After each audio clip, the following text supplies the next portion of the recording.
안녕하세요. 하지소프트 이봉석 대표이사입니다.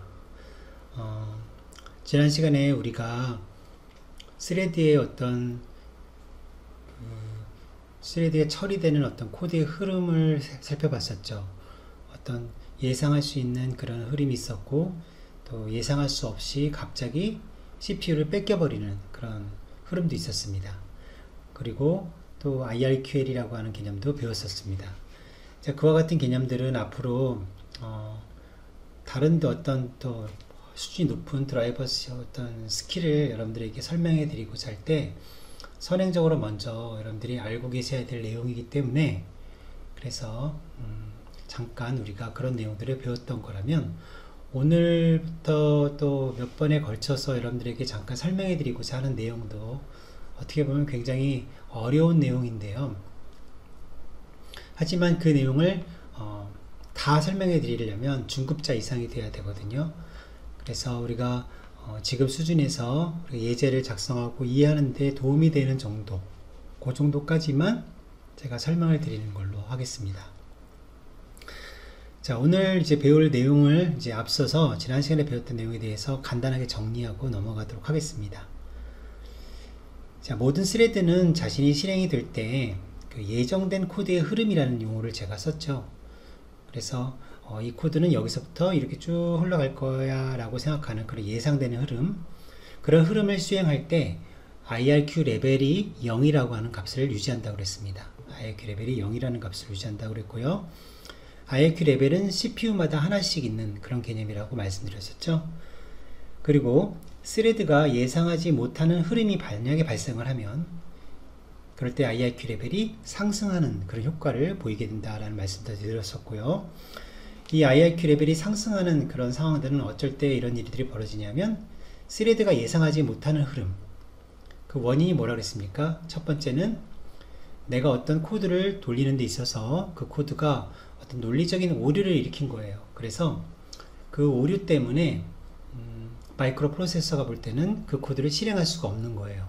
예를 들자면 산술 연산 명령 중에서 0으로 나누기라든지, 또는 버퍼 오버플로우라든지, 또는 유저 레벨에서 커널 레벨 메모리를 접근한다든지, 또는 존재하지도 않는 가상 주소를 접근하려고 한다든지, 이런 등등의 행동들은 분명히 잘못된 행동이잖아요. 그런 행동들을 우리는 예외 또는 에러라고 말씀을 드렸었고, 또 그 외에 또 어떤 하드웨어가 갑자기 인터럽트를 발생시켰다, 그런 말씀을 드렸죠. 주변 장치가 인터럽트라는 신호를 CPU에게 발생을 시키면 현재 동작 중인 스레드는 자신의 의지와 전혀 상관없이 CPU를 뺏기게 되는 그런 상황이 벌어진다고 했습니다. 그것들이 전부 다 IRQ 레벨로 제가 말씀을 드렸었습니다. 자, 오늘은 스레드 스케줄링, 그 중에서 첫 번째 시간인데요. 오늘 여러분들과 제가 간단하게 아주 쉽게 공부를 하려고 하는 부분은 퀀텀이라는 개념하고, 그리고 우선순위라고 하는 걸 설명해 드리려고 해요. 퀀텀 그리고 우선순위, 이 두 가지 개념이 굉장히 시작이 되는 개념이고 아주 중요한 개념이고, 그렇기 때문에 일단은 스레드 스케줄링을 우리가 배우는 데 있어서 퀀텀이 무엇이고 우선순위가 무엇인지 그 정의를 먼저 보시고 제가 설명을 해 드리도록 하겠습니다. 자, 내용은 아주 어려울 수 있는 내용이기 때문에 제가 이거를 정말 여러 번에 걸쳐서 동영상을 찍고 있어요. 벌써 4번째 동영상을 찍고 있는데 아무리 해도 내용이 너무 어려워서 더 쉽게 내려가다가 보니까 지금 여기까지 오게 되었습니다. 그만큼 제가 좀 긴장이 되는 그런 부분이라고 할 수 있는데, 먼저 퀀텀 시간이라는 개념이 있습니다. 퀀텀 시간이라는 것을 우리가 정의를 한다면, 이것은 어떤 스레드가 CPU를 계속 사용하면 좋겠지만은 멀티스레드 환경에서는 나만 CPU를 쓸 수는 없잖아요. 그러니까 최소한 내가 어느 정도 시간까지는 CPU를 써도 좋다라고 허락되는 시간, 이렇게 보는 게 좋을 것 같아요. 그러니까 스레드가 CPU를 사용하도록 허락된 어떤 기본 시간, 그것을 퀀텀이라고 볼 수 있는데, 현재 윈도우즈 10 x64 시스템에서는 그 값이 기본 값으로 15ms로 지정이 되어 있어요. 이 값은 얼마든지 바꿀 수가 있거든요. 일단 기본 값은 12ms, 그러니까 1000분의 15초, 그러니까 하나의 스레드가 CPU를 사용할 수 있는 시간이 15ms 라는 얘기죠. 그래서 15ms가 딱 지나면 CPU를 다른 애한테 뺏겨도 된다는 겁니다. 뺏겨도 된다는 거죠. 물론 컴퓨터 내에 스레드가 하나밖에 없다 그러면 어떻게 될까요? 하나밖에 없으면 뺏길 일이 없죠. 뺏기려고 해도 다시 자기밖에 없으니까 또다시 또 CPU를 쓸 거고 또다시 CPU를 쓰겠지만, 만약에 두 개의 스레드가 서로 이렇게 경쟁하는 관계라고 한다면, 하나의 CPU를 놓고 두 개의 스레드가 경쟁을 한다고 하면 분명히 적당하게 15ms, 15ms 이런 식으로 나눠서 쓰게 할 수밖에 없겠죠. 우리가 그것을 퀀텀이라고 합니다. 그런데 여기서 이제 중요한 포인트가 하나 있는데, 퀀텀 시간이 확실하게 보장되는 어떤 CPU 사용 시간은 아니에요. 그게 무슨 말이냐면, 아무리 퀀텀 시간을 15ms를 주었다 하더라도 내가 지금 동작을 하면서 CPU를 막 쓰고 있는데 다른 스레드가 갑자기 나보다 더 중요한 우선순위를 가지고 CPU 사용을 요구한다면 운영체제는 CPU를 뺏어가 버립니다. 안타깝죠. 내가 쓸 수 있는 퀀텀 시간을 다 쓰지도 못하고 CPU를 뺏기게 되는 겁니다. 그것이 이제 윈도우 스케줄링의 어떤 하나의 특징이라고 할 수 있어요. 그러니까 우리가 항상 같이 바라봐야 되는 건 뭐냐면, 스케줄링에서 첫 번째 퀀텀 시간 동안은 내가 CPU를 쓸 수 있다. 그런데 나보다 우선순위가 높은 스레드가 만약에 요구가 된다면 퀀텀 시간을 포기하고 중간에 CPU를 뺏기게 된다. 이렇게 그렇게 여러분들이 이해하시면 될 것 같아요. 스레드 우선순위는 현재 윈도우는 총 32가지 0부터 31까지 값을 사용하고 있습니다. 값이 크면 클수록 우선순위는 높아요. 값이 크면 클수록. 자, 이렇게 두 가지 개념만 제가 이렇게 따로 정리를 하고, 나머지는 그림판을 가지고 제가 하나하나 그려가면서 여러분들에게 설명해 드리는 게 더 효과적일 것 같습니다. 그래서 제가 한번 천천히 오늘 배운 이 퀀텀과 그리고 우선순위에 대한 얘기를 잠깐 해드리도록 하겠습니다. 자, 퀀텀이라는 시간에 대해서 우리가 잠깐 배웠는데요. 퀀텀은 결국 이제 퀀텀 시간이라고 하죠. 퀀텀 시간. 퀀텀 이렇게 쓰나요? 철자가 이건가? 이게 영어를 한글로 쓰다 보니까 저도 좀 헷갈리네요. 그냥 퀀텀이라고 하겠습니다. 퀀텀 시간. 이제 퀀텀 시간이라는 것은 스레드를 우리가 운영하는 데 있어서 CPU를 어느 정도 시간까지 쓸 수 있는지 그것을 약속한 어떤 CPU 사용 시간이라고 했었죠. 이게 윈도우즈 10 64비트는 15ms라고 말씀을 드렸습니다. 만약에 제가 이제 예를 들어 볼게요. 어떤 작업을 하는 데 있어서 그 작업이 하나 있는데 그 작업을 하려면 A라는 작업이라고 하겠습니다. A라는 작업을 하기 위해서는 프로그램 코드가 쭉 수행이 돼야 돼요. 이 정도의 양이 수행이 돼야 됩니다. 이 코드를 수행하는 데 있어서 CPU를 얼마나 써야 되는지 알면 좋겠지만, 정확히 알면 좋겠지만 그냥 대강 이제 얘기해 볼게요. 대강 CPU의 자원을 얼마큼 써야 되냐면, 여기서 여기까지 쓰는데 예를 들어서 1초 동안 CPU를 사용을 해야만 이 일을 할 수 있는 그런 작업이라고 생각해 볼게요. 어떤 작업이 있는데 1초 동안 이 일을 CPU를 써야만 이 작업을 마칠 수가 있습니다. 자, 그런데 퀀텀 시간이 15ms라고 그랬었잖아요. 그러니까 15ms 시간 단위로 이렇게 쪼개야 되겠죠. 이렇게 쪼개야 될 거란 말입니다. 왜냐면 내가 CPU를 계속 쓰고 싶어도 어쨌든 나만 쓸 수는 없으니까 CPU를. 그래서 요 기본이 되는 요 갭이 15ms가 된다 이거죠. 이 퀀텀 시간, 제가 QT라고 하겠습니다. QT. 자, 퀀텀 시간이 15ms로 되어 있기 때문에 이것을 15ms로 이렇게 잘게 쪼갤 필요가 있을 거예요. 그러면 모두 몇 개로 쪼개지느냐 계산해 보면 되죠. 그렇죠? 이 시간에 그걸 계산하지는 않겠습니다. 즉 이제 몇 개는 돼야 될 거예요. 대충 눈진적으로 봐도 한 800개, 700개는 될 것 같은데 7, 800개. 자, 그래서 7, 800개, 70개, 70개 정도 되겠네요. 7, 80개. 그래서 요 쪼갠 단위가 한 7, 80개 정도 되는 단위로 쪼개질 것이고, 이것이 이제 CPU를 이제 1초 동안 사용하기 위한 그런 이제 전략에 들어간다는 거죠. 자, CPU가 하나인 경우만 가지고 지금 예를 들게요. 설명을 하기 좀 쉽게 하기 위해서 CPU가 하나밖에 없습니다. 그러면 이제 CPU 입장에서는 그냥 이 작업을 혼자 다 돌리면 돼요. 그렇죠? 그런데 이제 또 B라는 작업이 또 하나 생겼어요. B라는 작업이, 예를 들어서 우리가 그냥 비교하자는 취지로 똑같이 1초 동안 CPU를 사용해야 되는 그런 작업이라고 가정해 볼게요. 똑같이. 그럼 얘도 마찬가지로 15ms씩 이렇게 쪼갤 수 있겠죠.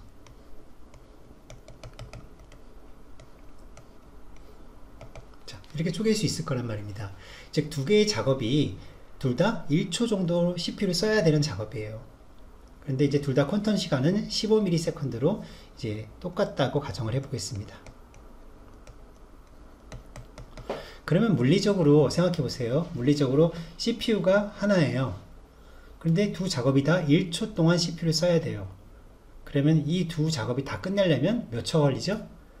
대강 뭐 계산해 봐도 2초가 필요하죠. 그렇죠? CPU는 하나밖에 없으니까. 그러면 그 2초를 어떤 식으로 이제 운영을 할 것이냐, 이것을 우리가 고민해 보자는 거예요. 그러니까 운영체제 입장에서는 이 작업들을 스레드라고 부르는데, 이것을 스레드 A, 이걸 스레드 B라고 부릅니다. 자, 스레드 A와 스레드 B를 어떤 식으로 우리가 운영을 해야 될까요? 가장 뭐 일반적인 방법, 가장 쉬운 방법은 뭐가 있을까요? 얘 잠깐 하다가 퀀텀 시간이 다 되면 얘 돌리고, 퀀텀 시간이 다 되면 얘 돌리고, 얘 돌리고, 이렇게 하는 거죠. 그렇지 않습니까? 가장 공평하죠. 그죠? 가장 공평하다고 할 수 있습니다. 이렇게 운영을 한다고 하면 뭐 큰 문제는 되지 않을 거예요. 여러분, 만약에 스레드가 하나 더 있어요. 스레드 C가 있다고 해서 쳐봅시다. 그러면 또 어떻게 해야 될까요? 비슷할 겁니다. 그렇죠? 1, 2, 3, 4, 5, 6, 7, 8, 9, 10, 11, 12 이런 식으로 공평하게 퀀텀 시간을 제공해 주면 될 거라고 생각해요. 맞죠? 자, 이러면 참 좋은데, 세상에 이제 이런 식으로 돌아가는 그런 일들만 있으면 참 좋죠. 그런데 스레드가 하는 작업의 어떤 내용을 볼 때, 이 스레드가 하는 작업의 내용을 볼 때 다른 스레드보다 좀 더 중요한 작업을 할 수도 있죠. 예를 들면 스레드 A는 그냥 뭐 주기적으로 그냥 하는 일, 뭐 이번에 하다가도 안 돼도 또 다음에 또 하면 되는 일, 그럴 수도 있다면, 스레드 B는 지금 반드시 해야 되는 일, 지금 안 하면 안 되는 일, 뭐 이럴 수도 있는 거잖아요. 그러니까 어떤 작업의 우선순위라는 게 있을 거라는 거죠. 작업의 우선순위. 어떤 작업이 더 우선순위가 높다 그러면 그 높다는 거에 대해서 그만큼 어떤 충족한 어떤 보상이 있어야 되는 거 아닙니까? 그래서 스레드 A가 스레드 B보다 우선순위가 만약에 더 높다면 이렇게 스케줄링 하는 게 공평하다고 볼 수는 없겠죠. 그쵸? 어떻게 보면 퀀텀 시간을 좀 자유롭게 더 길게 해주면 좋겠지만, 퀀텀 시간을 이렇게 다 다양하게 줘버리면 관리하기가 너무 복잡해지잖아요. 그러니까 운영체제 입장에서는 가능하면 퀀텀 시간은 동일하게 가져가면서 이들을 어떻게 효과적으로 운영하면 될까 생각해 볼 필요가 있다는 겁니다. 그쵸? 자, 만약에 스레드 A가 스레드 B보다 우선순위가 높은 작업을 쓰고 있다. 그러면 사실은 이렇게 운영하는 건 조금 문제가 있을 것 같아요. 그죠? 스레드 우선순위가 너무 높다면. 그럼 여러분들은 어떻게 해야 될까요? 여러분 생각할 때는. 이건 여러분들 생각입니다. 그럼 어떻게 우리가 우선순위 관리를 하게 될까요? 자, 이런 전략이 있을 수 있겠죠. 자, 예를 들어서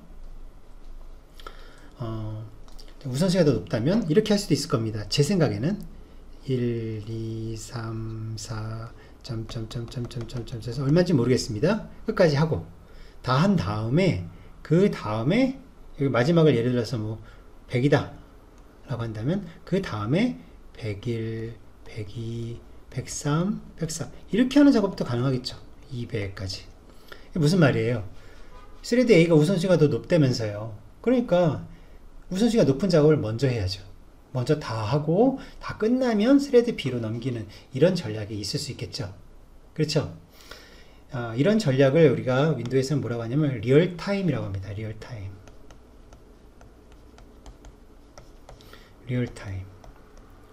이 리얼타임 전략은 결국 우선순위가 높은 애들이 먼저 CPU를 쓰는 거예요. 뭐 속편하죠. 먼저 쭉 써버리면 되니까. 이런 리얼타임이 필요한 어떤 작업들은 이렇게 우리가 가져갈 수 있을 거라고요. 자, 그 다음에 이제 두 번째로 리얼타임이 아닌 전략을 또 한번 생각해 볼까요? 스레드 A와 스레드 B가 있습니다. 아까처럼 똑같이 이렇게 같은 시간에 퀀텀 시간을 쓸 수 있다고 가정을 해보고 이렇게 여러 개 쪼갤 수가 있겠죠. 마찬가지로 이렇게 쪼갭니다. 자, 이번에는 스레드 A가 우선순위가 B보다 높다. 어떤 전략이 있을 수 있을까요? 첫 번째 거는 리얼타임 전략이었습니다. 리얼타임 전략. 그쵸? 이번엔 리얼타임이 아닌 전략도 있을 수 있겠죠. 이건 여러분들이 이제 생각해 보시는 거예요. 어떻게 하는 게 좋은 방법일까? 어떤 게 더 좋은 방법일까요? 우선순위가 높다? 이렇게 하는 방법도 있을 수 있겠죠. 자, 예를 들어서 자, 이렇게 해볼 수 있을 겁니다. 1, 2까지 하고 3, 4. 아이고, 이것도 이상하다. 다시. 예, 제가 해놓은 것도 이상하네. 3, 그죠? 그 다음에 4, 5, 6, 7, 8, 9 이런 식으로 하는 작업도 있을 거예요. 그죠? 이게 무슨 차이가 있습니까? 지금 앞에서 보신 작업하고 가만히 보시면 마치 퀀텀 시간을 2배만큼 하려 한 거죠. 퀀텀 시간을 2배만큼 하려 했죠. 그러니까 퀀텀 시간을 길게 주지는 않지만 퀀텀을 2번 준다는 거죠. 퀀텀 시간 단위는 동일하게 가져가지만 그 퀀텀을 2개 줌으로써 그와 같은 효과를 보게 되죠. 퀀텀 시간을 길게 주는 거와 거의 유사한 효과를 주게 되는 거잖아요.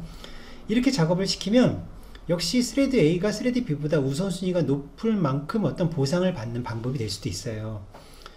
이 방식은 B도 돌리고 A도 돌리는 거죠. 둘 다 같이 돌리는 거예요. 같이 돌리면서 대신 누가 먼저 끝날까요? 작업은 A가 먼저 끝나겠죠.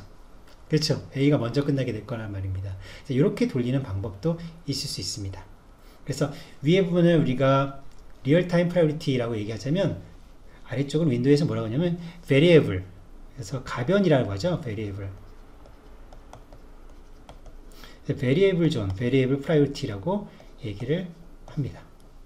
그러니까 리얼타임 프라이오리티 전략도 있을 수 있고 variable 전략도 있을 수 있다는 거죠. 이 두 가지 전략이 윈도우즈에서는 둘 다 사용되고 있습니다. 이해가십니까? 그래서 어떤 스레드를 동작할 때 그 스레드의 우선순위 값이 더 높다 그러면 이것이 리얼타임 전략으로 돌아갈 수도 있고 또는 베리에이블 전략으로 돌아갈 수도 있다. 이렇게 여러분들이 생각하시면 돼요. 자, 그래서 이제 윈도우에서 이제 우선순위 값이 0부터 31까지 존재한다고 그랬었죠. 제가 이제 이걸 한번 그려보겠습니다. 자, 윈도우에서 사용되는 프라이오리티 값은 이제 자, 스레드 우선순위는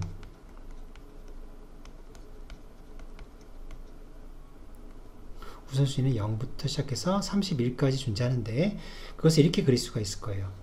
첫 번째 구간은 이렇게, 두 번째 구간은 이렇게, 그리고 마지막 하나, 이렇게 여러분들이 적어주시면 돼요. 그래서 맨 아래를 0번, 그 다음에 1번부터 15번까지와 16번부터 31번까지 이렇게 나누셔야 돼요. 총 3구간으로 0부터 30일까지 우선순위가 있습니다. 높이 올라갈수록 우선순위가 높아요. 높은데 그 우선순위 값을 3구간으로 나눌 수가 있어요. 그 중에서 가장 낮은 우선순위 몇 번입니까? 0번이죠. 0번은 여러분들이 특별히 사용하는 건 아니고 운영체제가 내부적으로 사용하는 거예요. 제로 스레드라고 해서 메모리가 사용되고 있지 않을 때 0으로 초기화시켜주는 그런 작업들을 백그라운드에서 그냥 돌릴 수 있을 때 돌리는, 그냥 돌려도 되고 안 돌려도 되는 그런 특별한 용도로 쓰는 0번은 제로 스레드. 그래서 윈도우가 그냥 사용하는 내장된 그런 기능이에요. 그러니까 여러분들은 0번이라고 우선순위를 쓸 일이 없습니다. 아셨죠? 나머지 우선순위가 1번부터 15번, 16번부터 31번이 존재하죠? 그래서 요 1번부터 15번까지를 variable, 그리고 16에서 30일까지를 리얼타임 이렇게 얘기를 해요. 그러니까 결국 우리가 앞에서 배웠던 요 우선순위를 설명해 드릴 때 A 작업과 B 작업을 말씀드렸잖아요. 이 작업이 만약에 이와 같은 식으로 움직인다. 즉 우선순위가 높은 쪽의 작업이 먼저 다 끝난 뒤에 우선순위가 낮은 쪽의 작업을 한다.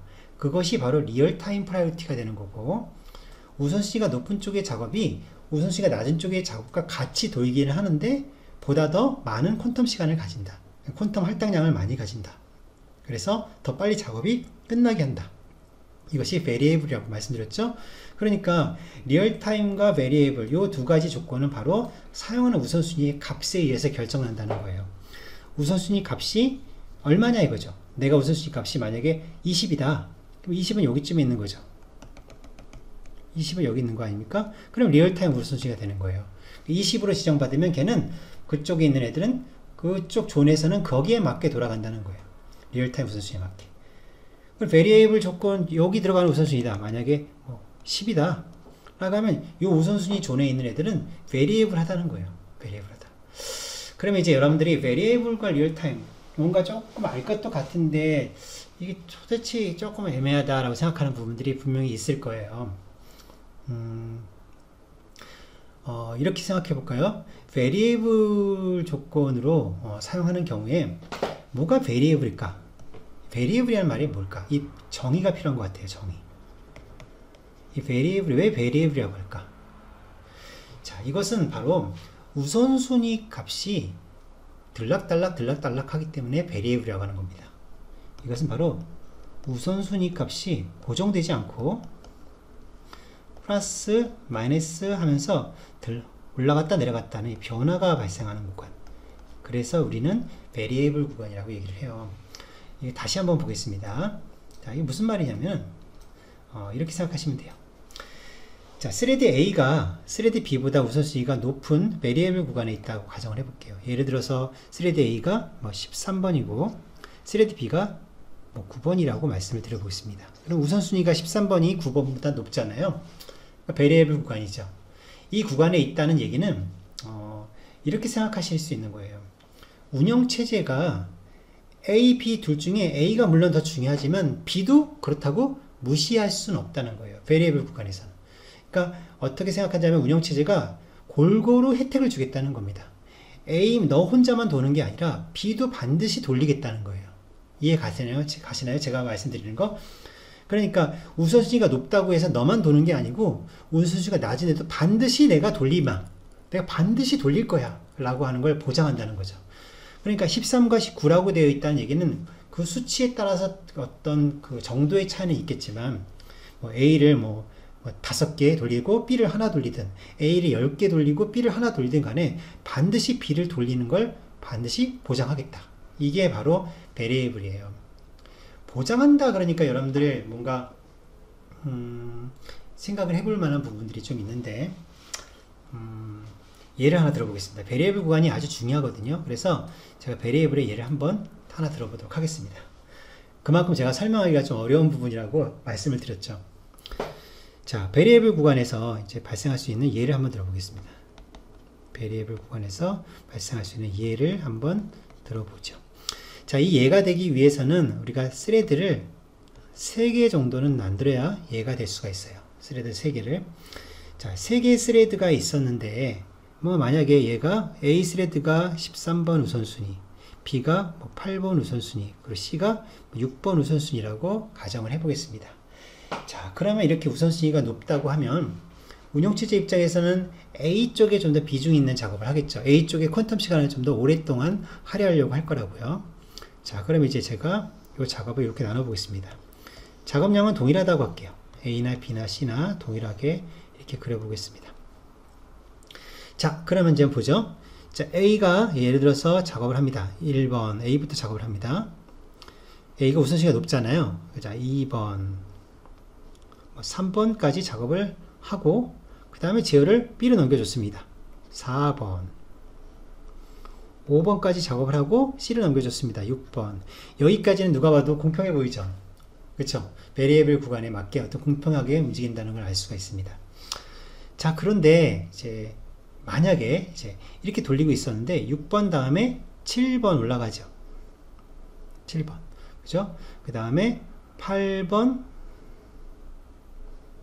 9번까지 하고 그 다음에 여기가 10번이 되는데 자, 여기서 보세요. 10번 작업을 이제 하는 과정 중에 10번 과정 안에서 어떤 일이 벌어졌어요. 그 어떤 일이라는 게 무슨 일이냐면 앞에서 제가 지난 시간에 배웠던 스레드가 예상할 수 없는 작업 그런 것들 있죠. 뭐 예외가 발생했다든지 그런 어떤 뭔가 내가 원래 보장받아야 되는 퀀텀 시간이 있는데 그 시간을 다 쓰지도 못하고 갑자기 CPU를 뺏기는 그런 일이 벌어진 거예요. 요 구간에서 제가 선점이라고 하겠습니다. 선점이 되었습니다. 선점은 뭔가 어떤 외부 인터럽트, 예를 들어서 외부 인터럽트에서 선점이 되었다고 가정해 볼게요. 자, 그건 선점이 되었습니다. 그리고 작업을 마치고 돌아왔습니다.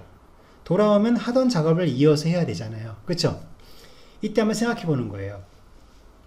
자, CPU 시간은 지금 많이 갔잖아요. 그렇죠? CPU 시간이 많이 흘러갔습니다. 그래서 지금 사실상 퀀텀 시간으로 얘기하자면 원래 10번 하고 11번을 했어야 되는데 그 11번을 할 수 있는 시간 동안에 외부 인터럽트를 처리하고 온 거예요. 이해 가시나요? 그러니까 외부 인터럽트 쪽에 처리하느라고 CPU를 뺏겼단 말이죠. 그리고 돌아왔더니 아이고 시간이 다 돼버렸어요. 그러면 요 11번 작업을 못하고 시간이 다 됐기 때문에 C로 작업을 넘기려고 할 거란 말입니다. 이렇게 여기가 이제 11번이 되려고 할 거예요. 이때 고민하는 거죠. 운영체제가 고민해 보는 거예요. 과연 C를 돌리는 게 맞을까? 아니면 B를 더 돌리는 게 맞을까? 그런 고민을 하는 거예요. 이때. 그래서 딱 봤을 때 B를 돌리는 게 더 맞을 것 같아 라고 생각한다면 C보다는 조금 더 먼저 생각해 볼 필요가 있죠. 그래서 이제 운영체제가 이렇게 생각할 수 있는 거예요. 11번을 돌리는 건 좀 아무리 봐도 이거는 문제가 있을 것 같아. 왜냐면 10번 하다가 말았잖아. 나는 얘한테 시간을 좀 더 줄래. 그러면 11번을 마저 하고 12번까지 시킬 수도 있겠죠. 이게 운영체제의 마음이죠. 운영체제 생각했을 때 B가 그만큼 사실은 시간을 손해봤잖아요. 시간을 손해봤으니까 보상을 어떻게 해줄까 고민하다 보니까 얘를 조금 더 보상을 좀 많이 해줘야겠다 생각해서 10번, 11번, 12번까지 돌릴 수 있어야 된다는 거죠. 이해 가시나요? 12번? 그리고 나서 작업 C로 넘겨도 될 거다라는 얘기입니다. 이해 가시죠? 그런데 12번까지 하고 이제 13번을 하려고 하는데 13번을 이렇게 내리려고 했더니 또 고민이 되는 거예요. 뭐가 고민이 되냐면 원래 시간으로 보자면 A가 9번에서 10번을 내려오고 11번 그 다음에 12번 이렇게 내려가서 그 다음 13번 할 타이밍은 다시 A가 가져야 되잖아요. 근데 지금 중간에 B에서 선점되는 바람에 웹 인터럽트에 선점되는 바람에 A는 또다시 자기가 가져야 될 시간에 CPU를 못 가지는 일이 벌어졌죠. 그거를 C가 사용을 해버리니까. 그렇죠. 그러니까 이런 전략, 이런 상황이 돼버리면 또 A는 14가 돼버리는 거잖아요. 이렇게. 그러니까 이런 상황들에 대해서 뭔가 운영체제가 개입을 해서 이것을 피할 수 있는 어떤 가장 합리적인 방법을 찾는 거예요. 그래서 만약에 필요하다면 C에 또는 필요하다면 B에 또는 필요하다면 A의 우선순위를 올리기도 하고 내리기도 하고 올리기도 하고 내리기도 하고 얘를 올리기도 하고 내리기도 함으로써 우선순위를 바꿔감으로써 퀀텀 시간을 조금 더 유도리 있게 합리적으로 사용할 수 있게 제공해 주는 거예요. 이렇게 우선순위 값이 올라갔다 내려갔다 하는 이게 바로 베리에이블의 정의가 되는 겁니다. 우선순위가 달라진다는 거니까 그만큼 이제 그 우선순위에 따라서 이제 스케줄링 정책이 달라지게 될 테니까. 그래서 결국 이제 프라이오리티를 얘기할 때는 스레드 프라이오리티는 이렇게 처음에 지정되는 프라이오리티를 뭐라고 부르냐면 베이스 프라이오리티라고 하고요. 베이스 프라이오리티. 그리고 이렇게 오른쪽처럼 올라갔다 내려갔다 하면서 바뀌는 프라이오리티. 이게 실제 현재 프라이오리티가 되겠죠. 그래서 얘를 커런트 프라이오리티라고 해요. 커런트 프라이오리티. 실제로 윈도우즈에서 스케줄링은 커런트 프라이오리티 가지고 움직이는 거죠. 그래서 커런트 프라이오리티가 올라갔다 내려갔다 이렇게 하면서 베리에이블하게 바뀌기 때문에 이 존을 우리는 베리에이블 존이라고 말씀을 드리는 겁니다. 이해 가시나요? 자, 그러면 이제 우리가 리얼타임 존은 한번 지정된 우선순위에 맞춰서 그 작업을 먼저 다 끝낸 뒤에 그보다 낮은 우선순위를 가진 애들이 작업을 할 수 있게 해주는 거고, 베리에이블 존은 우선순위가 아무리 높다 하더라도 운영체제가 개입을 해서 적당하게 우선순위 값을 조정해 가지고 무조건 우선순위가 높은 애만 CPU를 쓸 수 있게 하는 것이 아니라 배분을 시킨다는 거죠. 결국 이렇게 배분이라고 하는 정책에 의해서 우선순위를 바꾸면서 이렇게 배분을 하기 위해서는 결국 커런트 프라이오리티를 계속해서 바꿔가야 될 거예요. 왜냐하면 프라이오리티가 높은 작업이 먼저 수행되는 거니까. 자, 그럼 이제 예를 하나 더 들어보겠습니다. 자, 베리에이블 존에서만 말씀을 드려볼게요. 프라이오리티 값이 만약에 A와 B와 C가 있다고 했을 때, 자, A의 프라이오리티가 만약에 아까처럼 13이다. B의 프라이오리티가 만약에 9다. C의 프라이오리티, 커런트 프라이오리티가 만약에 5다. 커런트 프라이오리티가 5다. 커런트 프라이오리티가 5다. 라고 얘기를 한번 해봅시다. 그러면 이 커런트 프라이오리티가 5라고 했을 때 이 셋 중에 누구를 선택하겠습니까? 여러분들 같으면 우선순위가 높으니까 얘를 선택할 거 아닙니까? 그렇죠? 자, 이 시간에 얘를 선택했습니다. 다음 시간에 자, 일정 시간이 지났습니다. 다시 A를 선택하는 게 맞겠습니까? B를 선택하는 게 맞겠습니까? A를 선택하는 게 타당해 보이죠? 그럼 다시 A를 선택합니다. 예를 든 거예요. 제가 예를 든 거. 자, 그럼 이제 예를 들어서 13이 돼 있으면 그대로 13을 둬도 되지만 제가 이제 가정을 해 보겠습니다. 얘를 10으로 바꾸겠습니다. 커런트 프라이오리티를 9, 5. 자, 그 다음에 얘 중에 또 A가 선택이 되겠죠. 그 다음 또 시간이 지났습니다. 그럼 A를 프라이오리티를 더 낮춰보겠습니다. B를 올려도 되지만 A를 낮추는 걸로 제가 전략을 세워본 거예요. 예를 들어서 얘를 프라이오리티를 9로 낮춰보겠습니다. 그 다음에 여기는 프라이오리티가 9죠. 5. 이때 누구를 선택해야 되겠습니까? 프라이오리티가 똑같잖아요. 프라이오리티가 똑같잖아요. 그러면 나름대로 먼저 대기하고 있었던 애를 선택하는 라운드 로빈이라는 방식을 선택을 해서 이때는 이제 앞에 9가 아니라 뒤에 9를 먼저 선택을 하겠죠. 이건 이제 우선순위 전략을 어떻게 세우느냐에 따라 다 다른 거예요. 자, 그 다음 이제 또 시간이 지났습니다. 그러면 이제 그 다음은 어떻게 할 거냐? 두 번째 B의 작업에 대해서 우선순위를 또 낮춥니다. 예를 들어서 8로. 이렇게 낮춰버리면 앞에 있는 9로 낮춰져 있는 애가 대기하고 있었으니까 바로 실행되려고 할 거 아닙니까? 그래서 9를 예를 들어서 똑같이 이제 9를 8로 낮췄습니다. 여기는 앞에는 뭐가 되죠? 9가 되죠. 5가 되죠. 그럼 누가 선택되죠? 얘가 선택되겠죠. 이렇게. 그렇죠? 그럼 다시 A가 선택이 되는 겁니다. 이런 식으로 쭉 내려가다 보면 이제 A, B보다 C가 선택될 수 있는 상황까지 쭉 내려가겠죠. 쭉 내려가다 보면 그러니까 지금만 봐도 보세요. A가 선택됐죠. A가 선택됐죠. 그 다음 B가 선택됐죠. A가 선택됐죠. 결국 이 흐름이 정확하진 않지만 선택되는 그 정도만 본다면 A, B, A 그 다음에 또 뭐가 선택될지 모르겠는데 또 B가 선택될 가능성이 높아요. B 또 A 또 B 이러다가 점점점 하다가 C 다시 또 A 또 B 이렇게 갈 수 있겠죠. 그러니까 C가 없는 건 아니고 중간에 반드시 한 번은 수행하게 만들어주는 거예요. 운영체제 입장에서. 그런데 이제 A하고 B는 좀 더 빈도가 많이 발견이 되죠. 이렇게. 자, A는 빈도가 이렇게 많이 발견되잖아요. B는 그보다 좀 적지만 B도 이제 발견이 되죠. B. 그렇죠? B도 여기. C는 여기 한 번. 그러니까 이건 이제 예를 든 겁니다. 그러니까 이런 식으로 프라이오리티를 계속해서 바꿔가면서 이들의 이제 그 CPU 사용하는 빈도를 적당히 조절하는 겁니다. 우선순위 값에 맞춰서. 자, 이것이 바로 베리에이블 존의 특징이라고 할 수가 있습니다. 이해 가시나요? 자, 그럼 이제 오늘 마무리하자는 의미로 그 실제로 프라이오리티를 관리하고 있는 커널 쪽의 어떤 자료 구조에 대해서 간단히 설명을 드리고 마무리를 해보도록 하겠습니다. 실제로 프라이오리티를 관리하고 이렇게 스케줄링 하는 거는 CPU 개수에 굉장히 중요하거든요. CPU 개수만큼 이제 스케줄링이 각각 움직이는 게 맞겠죠. CPU가 여러 개 있으면은 그만큼 원활하지 않습니까? 스케줄링 하기가. 그래서 일단 CPU의 개수가 있는데 만약에 CPU가 예를 들어서 0번 있고 CPU가 1번 있다고 그렇게 가정을 해보겠습니다. CPU 0번 있고 CPU 1번 있습니다. 그러면 CPU 0번 쪽에서 사용하는 어떤 자료가 있어야 되고 CPU 1번 쪽에 사용하는 자료가 있어야 돼요. 이렇게 운영체제 입장에서. 그래서 그 자료를 뭐라고 부르냐면은 이제 그림이 요거를 디스패처, 자, 용어는 그냥 적어두세요. 디스패처 데이터베이스라고 부르는 애가 있어요. 디스패처 데이터베이스. 디스패처 데이터베이스라는 것이 있습니다. 디스패처 데이터베이스.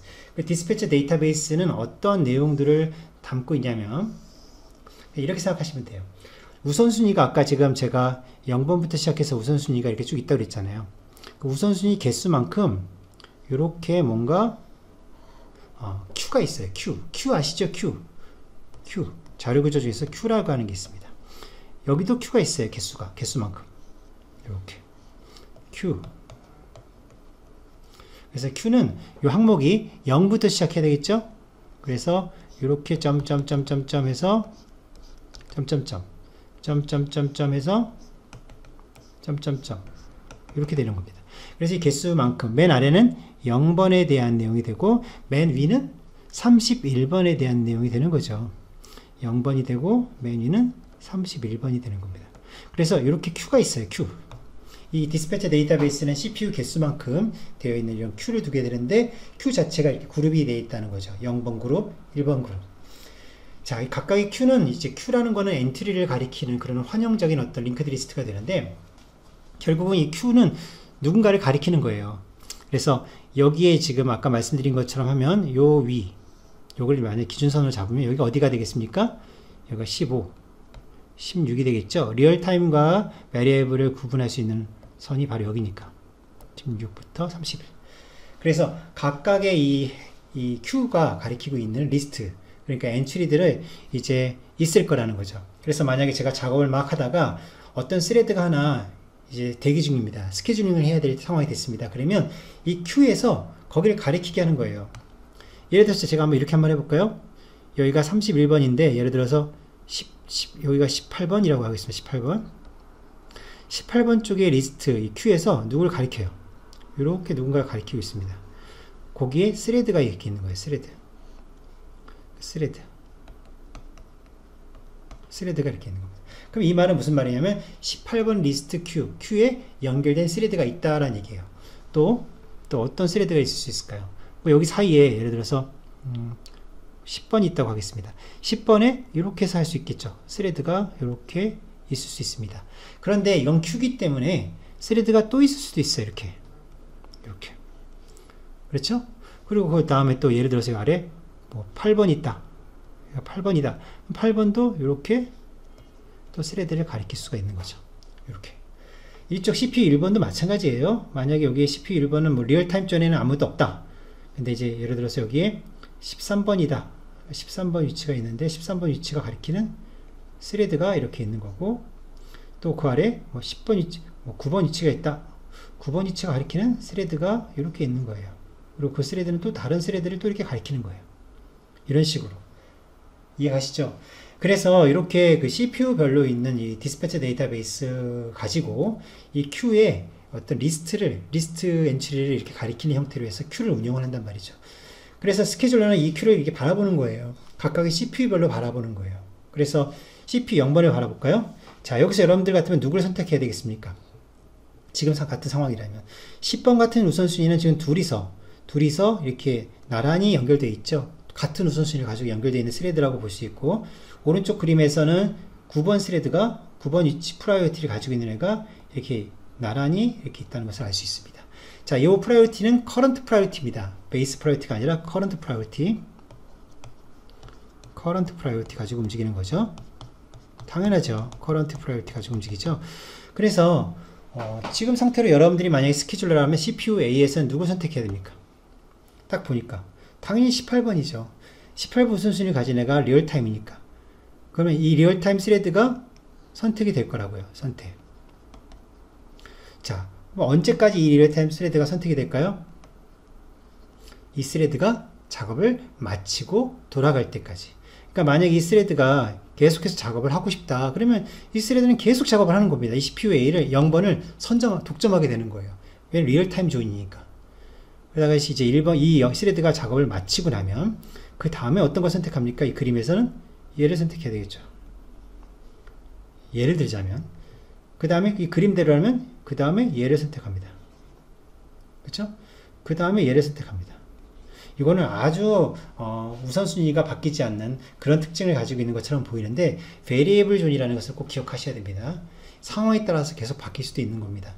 어찌됐건 간에 이 그림에서는 먼저 첫 번째 위에 있는 스레드가 먼저 수용이 되고 그 다음에 아래쪽에 10번 우선순위 가진 스레드가 순서대로 그래서 여기에서 작업을 하고 새로 들어온 애가 있다면 라운드 로빈으로 이쪽에 밀리는 거죠. 라운드 로빈으로. 그래서 그 다음에 8번 위치에 우선순위를 가지고 있는 스레드는 마지막에 실행되고, 중요한 포인트는 뭐라고 그랬죠? 다이내믹 위치는 절대로 실행이 되지 않는 스레드가 있으면 안 된다고 그랬었죠. 한 번은 꼭 실행될 수 있게 다이내믹하게 프라이오리티를 조정한다 라고 말씀을 드렸습니다. CPU 1번을 볼까요? CPU 1번은 리얼타임 프라이오리티가 없어요. 그러니까 딱 봤을 때 누가 제일 먼저 선택합니까? 얘를 먼저 선택하겠죠. 그림상으로. 그 다음에 얘를 선택할 것이고, 그 다음에 얘를 선택할 겁니다. 그 다음은 어떻게 할까요? 그 다음은 없잖아요. 없으니까 아무 작업도 안 하겠죠. 그렇죠? 당연히 이제 스케줄러가 계속해서 스레드를 대기시킬 거란 말입니다. 그러니까 이 스레드가 적당한 우선순위 값에 맞춰서 대기를 할 테니까 거기서 가장 우선순위 높은 애가 먼저 선택이 되어서 걔부터 실행을 할 거라고요. 자, 아까 우리가 앞에서 말씀드렸던 그림에서는 어떻게 됐었냐면, 만약에 여기가 이제 수용이 됐습니다. 1번.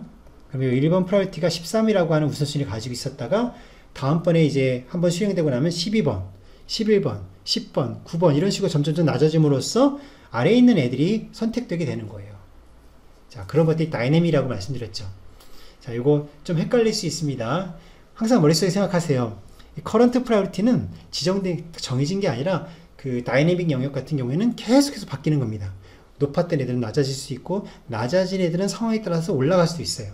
이게 계속해서 바뀌기 때문에 여기는 적당하게 어떤 정책에 의해서 기하 현상이 생기지 않도록 아주 우선순위가 낮은 스레드라 하더라도 한 번은 CPU를 쓸 수 있도록 하는 걸 보장하는 그런 정책이라고 할 수가 있습니다. 자, 오늘은 퀀텀 시간과 우선순위에 대해서 간단하게 살펴봤는데요. 요거는 이제 다음 시간에 우리가 스레드 이제 스케줄링에 대해서 조금 더 세부적으로 배울 때 큰 도움이 될 겁니다. 그래서 오늘은 일단 많은 내용들을 말씀드릴 수 없는 거 여러분들이 충분히 이해 좀 해주시고, 일단 이번 시간에 배운 거 퀀텀 시간 그리고 스레드 우선순위 이 부분에 대해서만 반드시 숙지하시고 다음 영상에서 여러분들 만나 뵙도록 하겠습니다. 감사합니다. 고생하셨습니다.